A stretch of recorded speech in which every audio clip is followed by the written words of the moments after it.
नमस्कार, बहुत स्वागत है आप सभी का। आप देख रहे हैं न्यूज़ इंडिया और आपके साथ मैं हूं मनीषा शर्मा। शुरुआत इस वक्त की बड़ी खबर के साथ कर लेते हैं। पंजाब से खबर मिल रही है जहां बीजेपी अकाली दल गठबंधन पर सियासत गरमा चुकी है। कांग्रेस और आम आदमी पार्टी ने दोनों के गठबंधन पर तंज कसा है। बीजेपी अकाली हमेशा से गठबंधन में, ये आम आदमी पार्टी ने कहा। पंजाब में बीजेपी अकाली का कोई असर नहीं, कोई अस्तित्व नहीं, कांग्रेस भी ये कह रही है। तो ये जानकारी आप तक साझा कर रहे हैं। दरअसल अब पंजाब में आने वाले दिनों में विधानसभा चुनाव हैं, इसको लेकर तमाम राजनीतिक जो गठजोड़ है उसे बनाने की कोशिश की जा रही है। बीजेपी और अकाली दल के गठबंधन पर अब कांग्रेस और आम आदमी पार्टी दोनों ने तंज कस दिया है। तो वहीं आम आदमी पार्टी से विधायक कुलदीप सिंह धालीवाल ने बीजेपी अकाली दल गठबंधन को लेकर दोनों दलों पर निशाना साधा। उनकी ओर से ये कहा गया कि दोनों पार्टियां चुनाव के समय अलग होती हैं और फिर साथ आ जाती हैं। राष्ट्रीय और पंजाब के मुद्दों पर बीजेपी और अकाली दल की सोच एक जैसी है। उन्होंने अकाली दल के पुराने रुख पर सवाल खड़े करते हुए कहा कि अब वे राष्ट्रीय पार्टी से गठबंधन कर रहा है, जो अकाली दल राष्ट्रीय पार्टी से गठबंधन नहीं करने की बात करता था, वही अब बीजेपी के साथ गठबंधन करने के लिए तैयार है।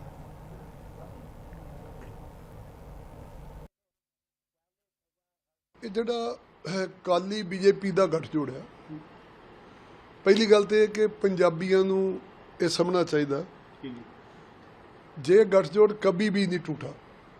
इनका हमेशा ही गठजोड़ था, ये हमेशा ही इकट्ठे रहते। सिर्फ जब वोट आती है, चोन आती है जब, तो उस समय जे वोटा लेने के लिए कभी सेपरेट हो जाते हैं, कभी इकट्ठे हो जाते हैं, सिर्फ लोगों के आंखों में धूल पाते हैं। देश लेवल के और पंजाब लेवल के जो इशू हैं उन पे दोनों की एक ही पोजीशन है, बीजेपी की और अकाली दल की। इधर आम आदमी पार्टी के साथ ही कांग्रेस ने भी बयान देते हुए दोनों दलों को निशाने पर लिया है। पंजाब कांग्रेस के कार्यकारी अध्यक्ष राजकुमार वेरका ने दोनों दलों को एक दूसरे के सहारे चलने वाली पार्टियां बताया। वेरका ने दावा किया और कहा कि राम मंदिर के नाम पर वोट मांगने के बावजूद बीजेपी को पंजाब में लोकसभा में समर्थन नहीं मिला। दोनों पार्टियां सिर्फ और सिर्फ बयानबाजी करती हैं। उन्होंने दावा किया कि पंजाब की राजनीति में बीजेपी अकाली गठबंधन की कोई खास अहमियत नहीं है, वैल्यू नहीं है।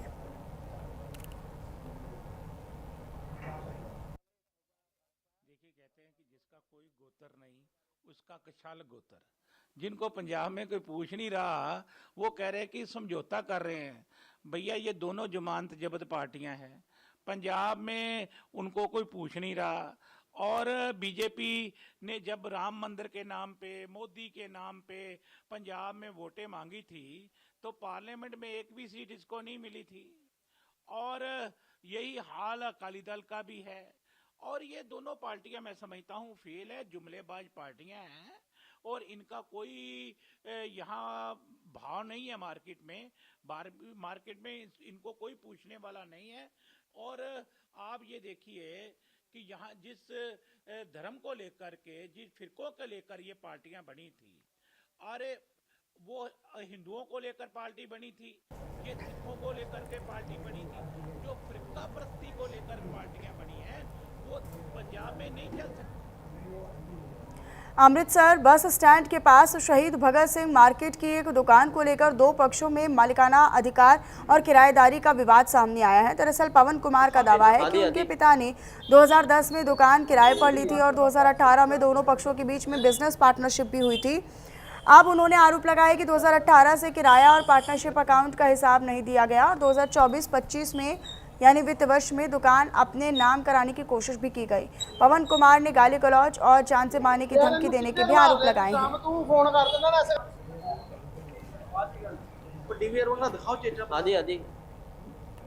ਇਹ ਜੀ ਦੋ ਧਿਰਾਂ ਦਾ ਆਪਸ ਦੇ ਵਿੱਚ ਇਹ ਡਿਸਪਿਊਟ ਚੱਲਦਾ ਪਿਆ ਵਾ ਇਹ ਦੁਕਾਨ ਦੇ ਪ੍ਰਤੀ ਤੇ ਉਹਦੇ ਵਿੱਚ ਇਹਨਾਂ ਦੋਵਾਂ ਧਿਰਾਂ ਨੂੰ ਆਪਾਂ ਬੁਲਾਇਆ ਸੀ ਇਹ ਚੌਕੀ 'ਚ।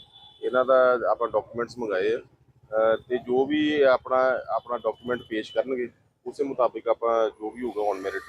ਇਹ ਜੀ ਇਹਨਾਂ ਦਾ ਕੇਸ ਲੱਗਾ ਹੋਇਆ ਵਾ। ਵੈਸੇ ਇਹਨਾਂ ਦਾ ਡਿਸਪਿਊਟ ਚੱਲਦਾ ਪਿਆ ਬੜੇ ਚਿਰ ਤੋਂ ਦੁਕਾਨ ਦੇ ਰਿਲੇਟਡ। ਤੇ ਇਹਨਾਂ ਨੂੰ ਦੋਵਾਂ ਪਾਰਟੀਆਂ ਨੂੰ ਆਪਾਂ ਟਾਈਮ ਦਿੱਤਾ ਵਾ, ਦੋਵਾਂ ਨੂੰ ਆਪਾਂ ਚੌਕੀ ਦਾ ਜੋ भी होगा उस मुताबिक कार्रवाई। चलिए खबरों में आगे रुक करते हैं। अब आपको बताया जाए श्री मुक्तसर साहिब के एक गांव में नशीली दवाओं की तस्करी के खिलाफ सख्त सामाजिक फैसला लिया गया है, जिसमें ग्रामीणों ने नशा तस्करों और आरोपियों की जमानत कराने वालों पर 10,000 रुपये जुर्माना लगाने का फैसला लिया गया। नशा करने वाले युवाओं की मदद और इलाज के लिए विशेष समिति का गठन किया गया है। समिति के सदस्य युवाओं के घर जाकर उन्हें नशा छोड़ने के लिए प्रेरित करेंगे और परिवारों की मदद भी की जाएगी। ग्रामीणों ने राजनीतिक मतभेद भुलाकर नशे के खिलाफ एकजुट होने की अपील की है।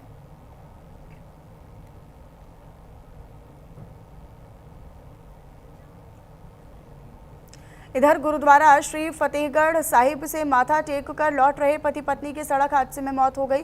चंडीगढ़ सेक्टर 41B निवासी धर्मवीर सिंह पत्नी शशि बाला के साथ स्कूटर पर लौट रहे थे। माथा टेक कर आलमपुर गांव के पास तेज रफ्तार ट्रक ने उनके स्कूटर को जोरदार टक्कर मार दी। हादसे में दोनों की मौके पर ही मौत हो गई।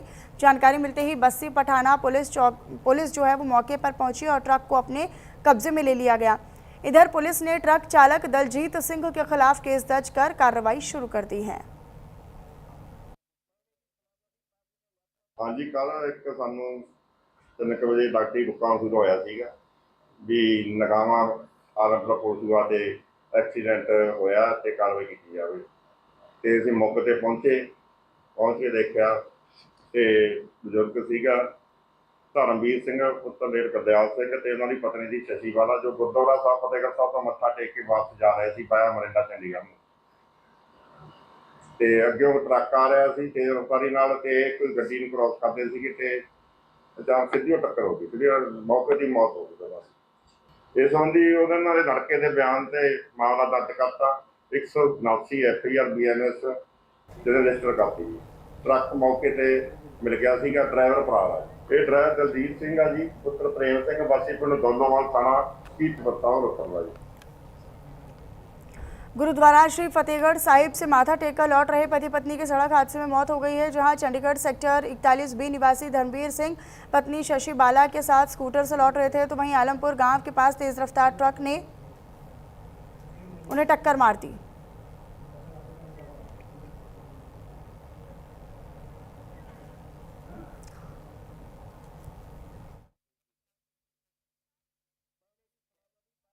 से हैं जहां पर दो पक्षों में आपस में विवाद हुआ और अस्पताल के बाहर देर रात हुड़दंग काटा गया, हंगामा काटा गया। पटियाला के सरकारी राजेंद्रा अस्पताल के बाहर देर रात युवकों के हुड़दंग और मारपीट का मामला सामने आया है। किसी बात को लेकर हुए विवाद बढ़ने पर युवकों ने एक दूसरे पर लात, घूंसे और मुक्के भी चलाए हैं। स्थानीय लोगों के मुताबिक अस्पताल के बाहर कुछ ढाबे देर रात तक खुले रहते हैं और शराब पीने के बाद कई बार यहां पर विवाद और झगड़े भी होते हैं।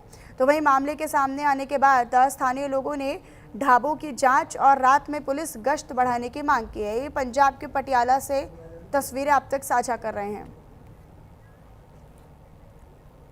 हिमाचल प्रदेश में विधानसभा सत्र को लेकर सियासी बवाल थमने का नाम नहीं ले रहा। दरअसल सत्ता और विपक्ष में वार पलटवार का दौर भी जारी है।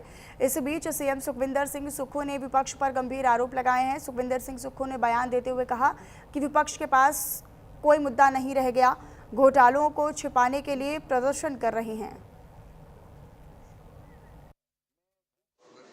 देखो, विपक्ष के पास कुछ नहीं रह गया है। घोटालों को बचाने के लिए और घोटालों को छिपाने के लिए प्रदर्शन कर रहे हैं। निश्चित रूप से आपने सुना होगा आज कि जो प्रदर्शन करने का उनका तरीका है, कुछ एक लोग रह गए हैं। अभी क्वेश्चंस में वो वॉकआउट करके आधा घंटा जिस क्वेश्चन को हुआ उसके बाद एक सदस्य स्पीकर की मर्जी के बाद बगैर ही हाथ खड़ा करने लगा।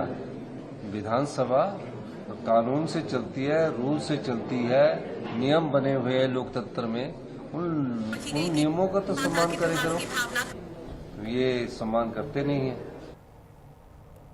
हिमाचल सरकार में मंत्री विक्रमादित्य सिंह ने भी सदन न चलने को लेकर विपक्ष को निशाने पर लिया। उन्होंने विपक्ष पर पूरे मॉनसून सेशन में गैर जिम्मेदाराना रवैया अपनाने का आरोप लगाया। विक्रमादित्य सिंह ने कहा कि विपक्ष रोज नए पैंतरे अपनाकर वॉकआउट कर रहा है और बाद में बयान देता है।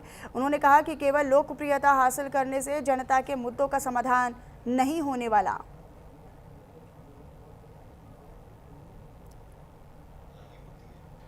जितनी रिस्पॉन्सिबिलिटी विधानसभा को चलाने की सरकार की होती है, उतनी ही रिस्पॉन्सिबिलिटी और दायित्व जो है वो विपक्ष का भी होता है। और जिस तरीके से विपक्ष का जो इर्रिस्पॉन्सिबल पूरा ये उनका व्यक्तित्व रहा है इस पूरे विधानसभा सत्र में, वो पूरे प्रदेश ने देखा है। जहां उनका दायित्व बनता है कि उनको विधानसभा में आके प्रदेश के लोगों के मसले लगातार उठाने चाहिए, वहां के जो विकासात्मक योजनाएं हैं उनको उठाना चाहिए, जो कमियां उसके बारे में उसको उजागर करना चाहिए। मगर नए नए पैंतरे लेकर ये रोज लोगों के बीच में जाने के लिए जो है वो वॉकआउट कर देते हैं और फिर मीडिया में आकर बयानबाजी करते हैं। तो इस तरीके से तो जो है वो सदन की कार्यवाही नहीं चल सकती है। और अगर ये सोचते हैं कि इस तरीके से करके ये जो है कोई लोकप्रियता हासिल कर लेंगे, तो उससे इनका जो मुद्दा है या मसला है वो। इधर बीजेपी ने विधानसभा में गतिरोध के लिए सत्ता पक्ष को जिम्मेदार ठहरा दिया। दरअसल भाजपा विधायक विपिन सिंह परमार ने प्रदेश विधानसभा के मानसून सत्र पर कहा कि जो गतिरोध चला है उसके लिए सत्ता पक्ष ही जिम्मेदार है। हमने इस विधानसभा की परंपराओं का मान किया है, सत्र चलना चाहिए। जो नोटिस दिए गए हैं, जो प्रश्न लगाए गए हैं, उस पर विस्तार से चर्चा होनी चाहिए, लेकिन मुझे लगता है कि सत्ता पक्ष गंभीर नहीं है। नहीं, जो गतिरोध चला है उसके लिए सत्ता पक्ष ही जिम्मेवार है। हमने तो इस विधानसभा की जो कन्विक्शंस हैं, परंपराएं हैं, उनका मान किया है। सत्र चलना चाहिए। जो नोटिस दिए हैं, जो प्रश्न लगे हैं, उन पर विस्तार से चर्चा होनी चाहिए। पर मुझे ये लगता है कि जो सत्ता पक्ष है वही गंभीर नहीं है। जहां वॉकआउट करने का अधिकार विपक्ष को है, वो वॉकआउट जो है अपनी जिम्मेवारियों से हट करके बाहर जा रही है। मुद्दा जब सत्र शुरू हुआ 21 तारीख को, तो राष्ट्रीय गान को लेकर के हुआ। आज बीडीओ चश्मदीद गवाह के रूप में आपके सामने पहुंच चुकी है। दोषी कौन है? क्या हमने राष्ट्रीय गान का अपमान किया? हिमाचल प्रदेश विधानसभा के मानसून सत्र के दरमियान बीते मंगलवार को प्रदेश भर से आए सैकड़ों आउटसोर्सेस कर्मचारियों ने प्रदर्शन किया। कर्मचारियों ने लंबे समय से सेवाएं देने के बावजूद नौकरी की सुरक्षा नहीं मिलने और कम मानदेय दिए जाने का मुद्दा उठाते हुए सरकार से आउटसोर्सेस कर्मचारियों के लिए स्थायी नीति बनाने की मांग की। हिमाचल प्रदेश आउटसोर्सेस कर्मचारी संघ के अध्यक्ष अश्विनी शर्मा ने कहा कि हम पिछले 15 से 20 सालों से काम कर रहे हैं। अनेकों ऐसे साथी हैं जिन्होंने 15 वर्षों तक काम किया, लेकिन उनकी नौकरी छीन ली गई। हमारी सरकार से यही मांग है कि हमें नौकरी की सुरक्षा दी जाए।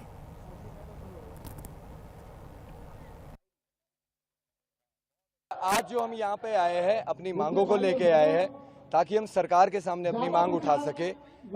हम पिछले 15-20 वर्षों से कार्य कर रहे हैं। हम आउटसोर्स कर्मचारी हैं और हिमाचल सरकार के हर एक विभाग में है। पिछले 15-15 सालों से काम कर रहे हैं। अनेकों ऐसे कर्मचारी साथी है जो शहीद हो गए, जो कार्य करते करते मृत्यु होगी जिनकी। अनेकों ऐसे हैं जो दिव्यांग हो गए। और ये ही नहीं, हमारे अनेकों ऐसे कर्मचारी साथी हैं जिन्होंने 15-15 वर्ष काम किया पर उनकी नौकरी छीन ली गई, उन्हें टर्मिनेट कर दिया गया। तो हमारी यही मांग है सरकार से कि हमारे को जॉब सिक्योरिटी दी जाए, नौकरी की सुरक्षा दी जाए 58 वर्ष तक। रेवाड़ी से खबर है। रेवाड़ी में 6 सितंबर को राज्य स्तरीय हाफ मैराथन का आयोजन किया जाएगा, जिसमें युवा नशे के खिलाफ एकजुट होकर दौड़ेंगे। मुख्यमंत्री नायब सिंह सैनी मैराथन में मुख्य अतिथि के रूप में शामिल होंगे। अब तक 28,000 से ज्यादा प्रतिभागी पंजीकरण करवा चुके हैं। मैराथन का उद्देश्य युवाओं को नशे से दूर रखने और स्वस्थ जीवन शैली की ओर और खेलों की ओर जोड़ना है। 10 किलोमीटर दौड़ के महिला पुरुष वर्ग के प्रथम, द्वितीय और तृतीय विजेताओं को 1 लाख रुपए, 50,000 रुपए और 21,000 रुपए इनाम राशि के रूप में दिए जाएंगे। रेस नहीं रखी क्योंकि वो एक टेक्निकल सी रेस हो जाती है बहुत ज्यादा, और उसमें पार्टिसिपेशन भी कम रहता है क्योंकि आपकी क्वालिफाइड रेसेस होती है, जैसे गुड़गांव में दिल्ली मैराथन है, वो काफी इंडिया में पॉपुलर हो गई। तो जो अच्छे जो मैराथन रनर्स होते हैं वहां चले जाते हैं। तो हमें उस पर बहुत सारा हमारा एक रिसोर्सेज लग रहे थे और उसका कोई बहुत ज्यादा औचित्य था नहीं। 10 किलोमीटर ऐसी चीज है जो एक अच्छा सीरियस रनर कर सकता है। 21 किलोमीटर के लिए आपको प्रॉपर प्रोफेशनल ट्रेनिंग चाहिए होती है, तो हम उसको ऑप्टिमल नहीं। तो वहीं हरियाणा के कृषि मंत्री श्याम सिंह राणा ने कैथल लघु सचिवालय में कष्ट निवारण समिति की बैठक की। इस बैठक में कुल 13 शिकायतों पर सुनवाई हुई, जिनमें 5 पुरानी और 8 नई शिकायतें थी। पुलिस, नगर परिषद, शिक्षा, स्वास्थ्य, पीडब्ल्यूडी, नहरी, खेल और बिजली विभाग से जुड़ी हुई शिकायतें सामने आई। मंत्री ने शिकायतकर्ताओं की समस्याएं सुनकर अधिकारियों को मौके पर ही समाधान के निर्देश भी दिए। उन्होंने लापरवाही बरतने वाले अधिकारियों और कर्मचारियों पर कार्रवाई की चेतावनी भी दी थी।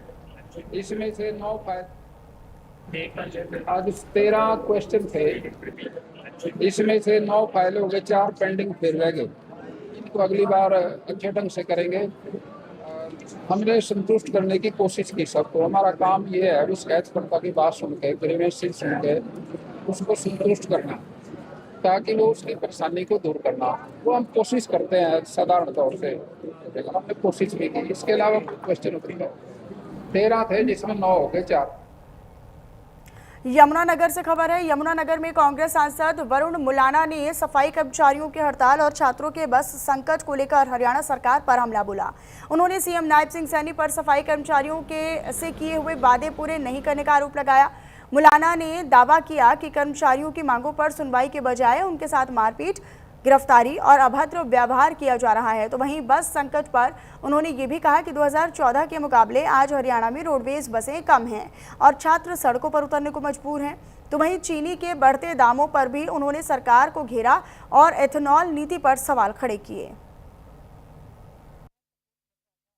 बच्चों से लेके बुजुर्गों तक और सफाई कर्मचारियों से लेकर अधिकारियों तक सब सड़कों पर हैं। ये भाजपा की गलत नीतियों के कारण हो रहा है। बसों की आपने बात कही, भाई 2014 तक कांग्रेस की सरकार थी, तब जितनी बसें थी आज भी उतनी बसें सड़कों पर नहीं। पहले आपने देखा कैसे एक बस ने बेटियों को कुचल दिया था, तब भी हमने ये बार बार, जैसे आप कह रहे हैं, मांग उठाई थी कि बसों की संख्या बढ़ाई जाए और जो हमारी बेटियों के लिए अलग से बसें चलनी चाहिए उन्हें भी चलाओ, लेकिन इन्हें फर्क ही नहीं पड़ता। इधर भिवानी से खबर है। दरअसल भिवानी में पटवारी कानूनगो एसोसिएशन ने मांगों को लेकर अनिश्चितकालीन हड़ताल शुरू कर दी है। पटवारियों ने नए DCS सॉफ्टवेयर में दिक्कतों यानी परेशानियों के चलते इंतकाल और ज़मीन रिकॉर्ड प्रभावित होने का आरोप लगाया। उनका ये साफ तौर पर कहना है कि काम रोकना मकसद नहीं, बल्कि लोगों के इंतकाल समय पर और सही दर्ज होना ज़रूरी है। पटवारियों ने LTC समेत अन्य मांगों को जल्द पूरा करने की मांग सरकार से की है। वहीं कांग्रेस नेता नरेश तंवर ने धरने को समर्थन देते हुए सॉफ्टवेयर की कार्यप्रणाली पर सवाल खड़े किए। सर्वविदित के माध्यम से पहले भी सूचित कर दिया गया था कि हड़ताल हमारी चल रही है। आज शायद और आगे बढ़ने की आशा, क्योंकि सरकार की तरफ से अभी तक कोई भी ऐसा नजरिया पेश नहीं हुआ है कि हमारा समाधान हो पाए। 2 ही मांगे मुख्यतः कि इंतकाल सही हो जाए, लोगों की मलकियत सही आ जाए। मौका पर खेत में जाते हैं तो DCS जो सॉफ्टवेयर लाया गया है वो कामयाब नहीं हो पा रहा है, क्योंकि मौके पर जाकर उसकी स्थिति सही नहीं पा रही। उसकी समस्या बारे बता दिया गया है। जनता को परेशानी हो रही है, जनता ने भी हमारा साथ दिया है इस बारे में, क्योंकि जनता ने खुद देखा है कि रिकॉर्ड के साथ छेड़खानियां बहुत ज्यादा हो रही हैं और वो सारा ऑनलाइन पोर्टल की वजह से हो रहा है। तो हम ये चाहते हैं कि सरकार इस मामले में जल्द संज्ञान लेकर और जो हमारी छोटी मांगे हैं LTC वगैरह, ये भी जल्द से जल्द पूरी करें।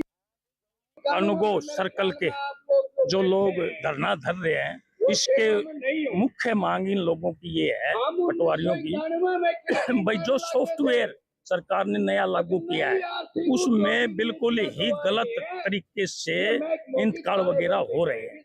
इस पर मैं तो कहना चाहता हूं कि जिस तरह से जमीन की। भिवानी से खबर है अगली। भिवानी में HTET अभ्यर्थियों ने परीक्षा में कथित गड़बड़ियों को लेकर प्रदर्शन किया। अभ्यर्थियों ने पेपर में गलत सवाल, गलत विकल्प, नंबरिंग और टाइपिंग मिस्टेक के आरोप लगाए। अलग अलग पेपर में 5 से 6 सवालों पर, जबकि PGT फिजिक्स और केमिस्ट्री में करीब 15-15 सवाल गलत होने का दावा भी किया। कुछ अभ्यर्थियों ने तो आंसर की में पास, लेकिन स्कोर कार्ड में 1 से 2 नंबर कम होने का आरोप लगाते हुए OMR शीट की मांग की है। आज जो बच्चों के साथ हम खड़े हैं यहाँ पर एस्टेट में जो एक तरह से धांधली हुई है, जो गलतियाँ हुई हैं, उनको ठीक करवाने के लिए हम बच्चों के साथ खड़े हैं। टीजीटी लेवल हो, चाहे पीजीटी लेवल हो, चाहे पीआरटी लेवल हो, हर पेपर के अंदर बहुत सारी गड़बड़ियाँ, बहुत सारी गलतियाँ देखने को मिली है। जैसे एग्जाम्पल के तौर पर हम ये देख रहे हैं, ये क्वेश्चन है एक 141, यहाँ पर पूछा गया है एनसीएट Olympic games started in which country, Rome, और सी ऑप्शन भी रोम है। हिंदी में इसी के हम रोम और यूनान देख रहे हैं। इन्होंने पहले आंसर इसका यूनान माना था, यूनान ठीक था और यूनान इसका आंसर भी ठीक है, लेकिन बाद में बोले हम रोम मानेंगे। अब आप एक बात बताओ, कई बच्चे ऐसे हैं जिनके आंसर की हिसाब से जो बोर्ड ने ऑफिशियल जारी की है उसमें क्वालिफाई हो रहे हैं, वो 90 से ऊपर मार्क्स बन रहे हैं, और जो ओबीसी एससी के बच्चे हैं उनके 82 से ऊपर मार्क्स बन रहे हैं। लेकिन उन्होंने जो स्कोर कार्ड जारी किया है अभी शनिवार को, उसमें उन्होंने एक या दो नंबर से सभी बच्चों को रख दिया। रोहतक पीजीआई में 30 अगस्त को राष्ट्रीय खेल दिवस के उपलक्ष्य में स्पोर्ट्स मेडिसिन कॉन्फ्रेंस का आयोजन किया जाएगा। इसी क्रम में देश भर के विशेषज्ञ खिलाड़ियों की चोटों और उनके इलाज से जुड़े महत्वपूर्ण पहलुओं पर जानकारी देंगे। कॉन्फ्रेंस में ऑन फील्ड इंजरी मैनेजमेंट और चोट के तुरंत बाद दिए जाने वाले शुरुआती उपचार पर खास फोकस रहेगा। नी, लोअर बैक, शोल्डर, एल्बो और एंकल इंजरी के सटीक इलाज और मैनेजमेंट पर सत्र होंगे। इस आयोजन में हरियाणा के करीब 150 स्पोर्ट्स फिजियोथेरेपिस्ट और खेल विभाग व स्पोर्ट्स यूनिवर्सिटी के कोच भी हिस्सा लेंगे।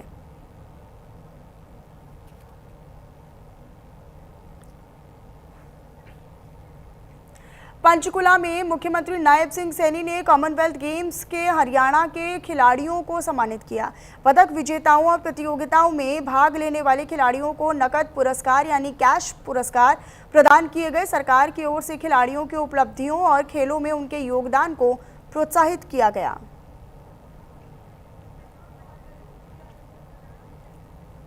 चलिए फिलहाल इन्हीं तमाम खबरों के साथ इस बुलेटिन में इतना ही। आप रहिएगा हमारे साथ। नमस्कार।